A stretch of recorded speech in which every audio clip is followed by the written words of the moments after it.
Il y a vraiment des supporters du Real qui pensent vraiment que là, ça nous pose problème que Bernardo, il est pas venu au Barça pour aller au Real Madrid.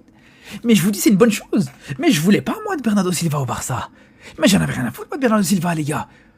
Mais est-ce que vous vous rendez compte les milieux de terrain qu'on a aujourd'hui? On a trop de milieux de terrain, justement.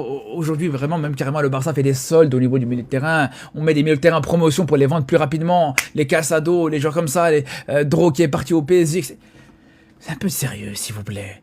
Un peu de sérieux. À la limite, tu me dis comment il s'appelle, tu me dis Julian Alvarez, je te dis, ouais, c'est vrai que c'est dommage. Tu me dis tel ou tel joueur, je te dis, c'est dommage. Mais là, franchement, je vous rassure, hein, y a personne qui va être jaloux de Bernardo Silva. Surtout que, voilà, il fait pas une grosse saison. Surtout que, en plus, ça, c'est à cause de lui que City se fait éliminer et le Real va le chercher juste derrière. C'est lui qui cause l'élimination de City contre le Real Madrid et le Real Madrid va le chercher juste derrière. C'est jamais vu, les gars. D'habitude, quand tu vas chercher un joueur, c'est un joueur, il est bon contre toi, tu vas aller le chercher, tu vas le ramener, etc. Non, première fois de ma vie, je vois ça. Un club qui va chercher un joueur qui a été mauvais contre toi. C'est votre dos, hein. Faites ce que vous voulez, moi je rien. Madrid a pris Bernardo Silva et puis quoi? On s'en fout. La priorité du Barça actuellement là, c'est de chercher un attaquant, un bon défenseur central et un latéral gauche de qualité capable de concurrencer Koundé, les amis. Bernardo Silva n'était même pas la priorité du Barça, les amis, disons la vérité. Maintenant, Bernardo Silva que le Real Madrid a pris là, c'est pour apporter de l'expérience aux jeunes milieux de terrain que vous avez. C'est-à-dire les pistaches, les Arda Güler et autres là. Sinon, en réalité, même Bernardo Silva, à l'heure où on parle actuellement, là, n'est pas plus fort que Fermin Lopez. Bernardo Silva, actuellement, à l'heure où on parle, n'est pas plus fort que Olmo. Les amis, Bernardo Silva est déjà vieillissant, bientôt 32 ans. Donc, les supporters du Real Madrid qui pensent que vous avez fait un recrue exceptionnel, à laisser. C'est à cause d'autres choses qu'on a pris Bernardo Silva dans votre club. C'est pour qu'il apporte de l'expérience aux jeunes Arda Güler, pistaches qui ont du mal à démarrer là. Sinon, bon, c'est quoi le problème? Nous, on n'en veut même pas. Si dès qu'on me dit qu'aujourd'hui, priorité du Barça, c'est aller chercher Bernardo Silva, je vais lui dire que quelque chose se passe dans sa tête. Ou bien c'est sa tête qui passe dans quelque chose. Disons la vérité. Donc c'est un bon recrue, vous avez fait un expérimenté qui va venir accompagner les jeunes, mais c'est fini. Vous pensez que vous avez un recrue extraordinaire? Aïe. Mais Bernardo Silva ne va pas vous empêcher de faire saison blanche. Je tiens. Tout le monde, mais on perd pas de temps. Le Barça, je sais que vous le vouliez beaucoup. Mais on est venu faire toc-toc. Et c'est clairement Fabrizio Romano qui vient nous indiquer un Louis presque go. Parce qu'à la base, hein, comme on le savait tous, il était en discussion et avec le Barça et avec l'Atlético Madrid. Discussion qu'il a mis en pause à partir du moment où il a su que José Mourinho allait intégrer le Real Madrid. Il s'avère que le Real Madrid a énormément mis pression sur ces derniers jours. L'offre a été envoyée, les discussions sont avancées. Le club veut donc finaliser le transfert le plus vite possible désormais. Avant de vous annoncer le reste, je vais pas vous mentir que ça fait un minimum plaisir. Oui, dans un âge avancé, mais Bernardo Silva reste un énorme joueur collectif qui a encore été très important pour celui de City il y a quelques temps, qui privilégie énormément l'esprit de faire avancer l'équipe plutôt que l'individualisme, avec tout de même une assez large palette, aucun doute sur le fait qu'il pourrait faire beaucoup de bien au Real Madrid, même si c'est pour 1 ou 2 saisons. De l'autre côté, Nico Paz montre encore une fois très clairement sa volonté de vouloir rester à Como. L'espérance de Como a d'ailleurs augmenté vis-à-vis de cela parce qu'il met vraiment un pressing sur ça. Il préférerait apparemment revenir au Real Madrid en 2027 pour ne pas freiner sa progression là où il est actuellement et disputer la Ligue des Champions avec Como. Dumfries, Konaté, le retour de Hendrick, plus Bernardo Silva qui va pas tarder à arriver. On est déjà pas mal, mais il nous en faut plus, dont notamment soit Calafiori, soit Gvardiol, qui devrait arriver l'un des deux, et à voir si on aura un top joueur de plus. Bernardo Silva a donné son accord pour rejoindre le Real Madrid. Waouh! À la base, il devait aller au Barça. Depuis des semaines, depuis des mois, même l'été dernier, ça parlait de lui au Barça. Et au final, il va signer au Real.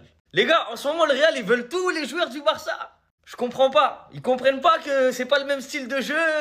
Faut pas prendre les mêmes joueurs. En vrai de vrai, hein, c'est logique. L'entraîneur, c'est Mourinho. Bernardo Silva, il est libre. C'est un Portugais. Il a l'expérience. Et franchement, c'est une très bonne recrue pour le Real. En vrai de vrai. C'est un milieu qui a énormément d'expérience. Techniquement, c'est très fort. Pour l'Espagne, il a clairement le niveau. C'est un style de joueur qui a pas forcément au milieu de terrain au Real. Ou même s'il y a, on va dire, allez, les Arda Güler, tout ça, c'est un peu trop jeune. Lui, il a beaucoup plus d'expérience. Et c'est un niveau au-dessus des Arda Güler, quoi qu'il arrive. La culture de la gagne, il l'a. Il a tout ramassé avec Manchester City pendant des années et des années. Ça se battait pour la Première Ligue. Et c'était un des joueurs les plus importants de l'effectif. C'est quelqu'un qui ne va pas mettre d'ego en plus dans le vestiaire. Très, très, très important. C'est un mec qui est très, très simple. Il promène son chien dans la ville, tranquille. Il parle avec personne. Il n'est pas là pour prendre la lumière, ni de Mbappé, ni de Jude, ni de Vidi. Donc en vrai, très, très bonne recrue pour le Real Madrid. En plus, c'est gratuit, comme d'hab. Eh non, Pérez, il aime trop les joueurs gratuits. C'est abusé. Donc on verra ce que ça va donner sur le terrain au Real Madrid. Est-ce que lui aussi va devenir un joueur banal à cause des autres?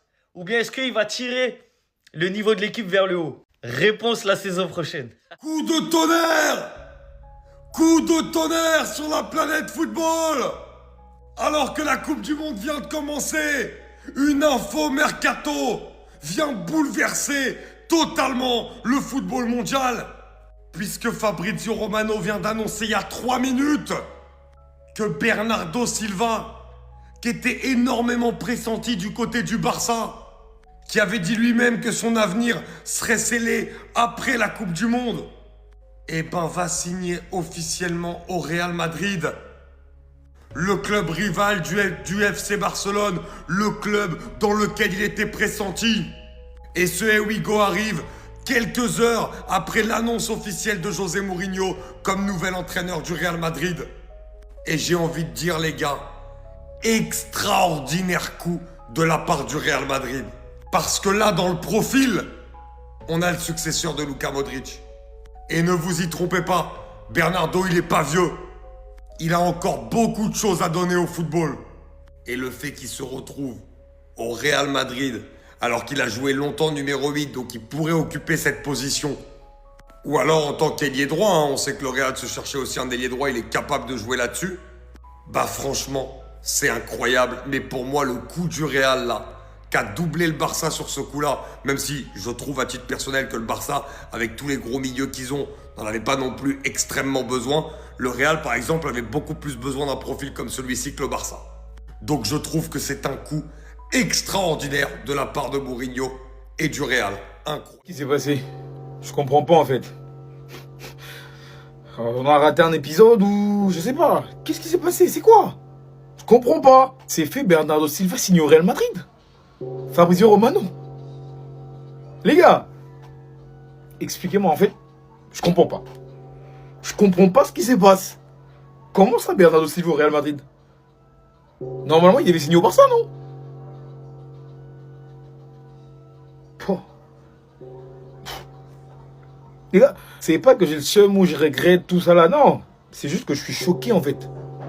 Silva au Real Madrid. Ça colle pas en fait, ça colle pas. Tout semblait indiquer que Bernardo Silva allait signer au Barça. Mais en dernière minute, les gars, je sais même pas quoi dire en fait. Bernardo Silva a signé au Real Madrid. Alors que nous, le Barça, on le cherche depuis longtemps, depuis. Donc le Real Madrid a déjà recruté Denzel Dumfries, Konaté, Mourinho, le coach, et Bernardo Silva. Ils perdent pas de temps. Nos chers voisins ne perdent pas de temps. Et ils convoitent nos joueurs. Les joueurs que nous, on convoite, eux aussi, ils les convoitent. Ils attendent que nous, on s'intéresse à un joueur pour qu'eux viennent pour prendre ce joueur. En fait, ils sont comme le Paris Saint-Germain maintenant. Ils sont maintenant comme le Paris Saint-Germain. Ok. Tout semblait indiquer que Bernardo Silva voulait jouer au Barça, tout ça là. Mais voilà, il a signé au Real Madrid. Et là, il y a Alvarez qui veut jouer au Barça. Il veut le Barça. Et si, en fin de compte, lui aussi, signe au Real Madrid. Là, on va pas s'entendre. Déco Laporta, c'est le moment de accélérer. Hein. C'est le moment d'accélérer les choses. Là, le Real Madrid avait fait une offre à l'Atlético de Madrid de 150 millions pour Julián Alvarez. Ils ont refusé, bien sûr. Mais les gars, peut-être qu'en dernière minute, l'Atlético de Madrid peut céder aux 150 millions et prendre Julián Alvarez. Donc, Déco Laporta, accélérer les choses. Pardon. Là, voilà un joueur qui intéressait le Barça. Il est parti au Real Madrid. Et là, si vous perdez de temps, on va perdre Julián Alvarez. Donc, accélérer, wesh. Bernardo Silva au Real Madrid. C'est une dinguerie, wesh.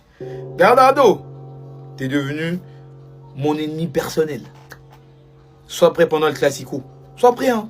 Tu vas jouer avec des Pedri, des De Jong, des Fermin Lopez, des Gavi, etc. Sois prêt, hein. T'es fort, hein. On va tester quelque chose au milieu de terrain. T'as choisi le camp adverse. Sois juste fort. Sois juste fort. Voilà. J'espère pour toi qu'au Real Madrid, vous allez faire une bonne saison. Vous allez remporter des trophées, tout ça là, la Liga, la Ligue des Champions et tout. Que tout va aller pour le mieux pour toi. Au cas contraire, je vais te vanner mal. Je vais mal te vanner parce que ça c'est une trahison. C'est une trahison. Voilà. Après la saison prochaine, on va tester quelque chose. L'objectif du Real Madrid, c'est juste de faire chier le FC Barcelone. C'est tout. Parce que comme par hasard, hier, ils envoient une offre à Julián Álvarez, qui est sur les tablettes du Barça depuis plusieurs semaines. Et maintenant, ils envoient une offre à Bernardo Silva, qui est aussi sur les tablettes du Barça depuis plusieurs semaines. Et paraît-il, même les discussions sont avancées pour la signature du milieu de terrain. C'est juste pour faire chier le Barça, parce que Bernardo Silva, au Real Madrid, je ne vois absolument pas l'intérêt. Parce que c'est quoi aujourd'hui le rôle de Bernardo Silva? C'est un milieu de terrain avancé, un petit peu meneur de jeu, mais t'as déjà tout ce qu'il faut à ce niveau-là.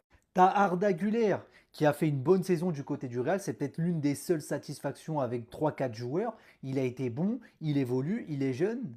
Et en plus derrière, t'as Nico Paz qui revient au club, qui est aussi un numéro 10, qui est un meneur de jeu, qui a le même style de jeu que Bernardo Silva. Je ne comprends pas ce que fait le Real Madrid. Et je vous dis très franchement, je suis content de ne pas être supporter de ce club en ce moment parce que c'est du grand n'importe quoi. Tonton Pérez, il est en train de partir en vrille. Son objectif, c'est juste de mettre des bâtons dans les roues au FC Barcelone. Le Barça, vous savez ce qu'il faut faire? Essayez d'aller recruter un joueur de merde. Le Real, ils vont vouloir vous le chipper. Silva, si tu rejoins le Real Madrid, tu seras officiellement l'un des plus gros ops du FC Barcelone. Certes, c'est pas un joueur qui nous appartient, etc. Mais il a montré par A plus B que voilà, il a une affection particulière avec le FC Barcelone. Donc si tu vas chez les Ops, tu deviens un Ops. Des photos de lui avec le maillot du Barça quand il était jeune et qu'arrive à s'engager avec le Real Madrid. Non, j'y crois pas, il peut pas faire ça, Bernardo. Mais bon, parlons du Real Madrid un peu. Pérez, qu'est-ce que t'as? Qu'est-ce que t'as? J'ai l'impression qu'il bat son mercato sur le FC Barcelone. Y'a quoi, wesh? T'as pas d'inspi? Les jours de la terre qu'il y a, Alvarez comme le Barça, Bernardo. Mais à un moment donné, les gars, venons, on s'intéresse à un vieux joueur comme ça, le Real Madrid, ils vont le prendre. Mais Bernardo, il est pas fou, les gars. S'il est fou pour prendre cette fumée, sachant qu'il va nous croiser en Ligue 1 et probablement aussi en Ligue des Champions, qu'on va lui faire, fais pas le bête. Même Guardiola, il a dû t'en parler. Joue pas au con. Joue pas au con. Rejoins le Barça tranquillement. Voilà, on va te mettre devant. Fais pas l'erreur. Le Portugais Bernardo Silva a déchiré son accord avec l'Atlético Madrid. Qu'est-ce qui s'est passé aujourd'hui? Donc depuis pas mal de jours, on annonce beaucoup Bernardo du côté de l'Atlético Madrid. Et on a l'impression qu'il allait signer. Mais ce matin, les gars, il avait le contrat en main. Il a déchiré le contrat. Il était censé signer ce matin. Mais il s'est retiré à la dernière minute pour rejoindre le Real Madrid. Donc pour vous dire vraiment que le transfert est vraiment très avancé, regardez. Donc Bernardo Silva a déjà réussi son examen médical avec le Real Madrid. La visite médicale a été programmée aujourd'hui. Tout est OK concernant le Portugais. Et Fabrizio Romano, les gars, vous pouvez voir sur son compte Twitter, il a réagi. Donc Bernardo vers le Real Madrid, un accord est sur le point d'être finalisé, comme révélé plus tôt. Donc en gros, le Here We Go bientôt. Voilà, concernant Bernardo, certainement demain, on l'entendra. Donc accord aux dernières étapes après proposition officielle valide jusqu'en juin 2028, plus option potentielle. Donc Bernardo Silva est prêt à rejoindre le Real Madrid librement. Et à noter que le mercato du Real Madrid n'est pas du tout terminé. Le Real Madrid n'en a pas terminé sur le marché des transferts. Il y aura d'autres arrivées après Konaté, Dumfries et Bernardo Silva. Maintenant, il y aura d'autres pistes où il faudra les recruter. Donc le Real veut toujours un défenseur central. On pense beaucoup à Vardy. Là, franchement, à Madrid, ça va beaucoup trop vite. Ils ont doublé tout le monde en 36 heures, sachant qu'il y avait le Real et l'Atlético. Je crois que l'Atlético, il proposait plus de 10 millions avec une réelle place dans l'effectif. Nous, je pense qu'on devait donner moins de 10 millions en étant un joueur de rotation. Mourinho voulait vraiment le joueur. Je crois qu'ils ont donné plus de 10 millions, donc il s'est pas posé la question. Ce qui est tout à fait normal en vrai. Tu quittes City pour aller rejoindre Madrid, en plus de ça, tu as un bon salaire. Entre le Barça et le Real, c'est sûrement au Real qu'il aura plus de temps de jeu, donc en vrai, son choix, il est logique. Maintenant, je me demande quels vont être les départs, quels vont être les indésirables de Mourinho. Peut-être Camavinga, même s'il souhaite rester. Est-ce qu'il fait partie des plans de Mourinho? Après, personnellement, moi, je vais pas faire l'hypocrite. C'est dommage parce que c'était une réelle opportunité de marché. Il était libre. Si en plus de ça, on arrivait à l'avoir pour moins de 10 millions de salaire dans la rotation au cas où un De Jong, un Pedri se blesse, ça aurait été parfait. Maintenant, ça s'est pas fait, tant pis. En tout cas, j'ai hâte de voir la suite du mercato. J'ai l'impression que Madrid, l'Atlético et le Barça vont être très actifs. Sachant qu'au milieu de tout ça, il y a un dossier Alvarez. Et pour ceux qui commencent à blâmer Deco, les gars, c'est que le début du mercato. Calmos.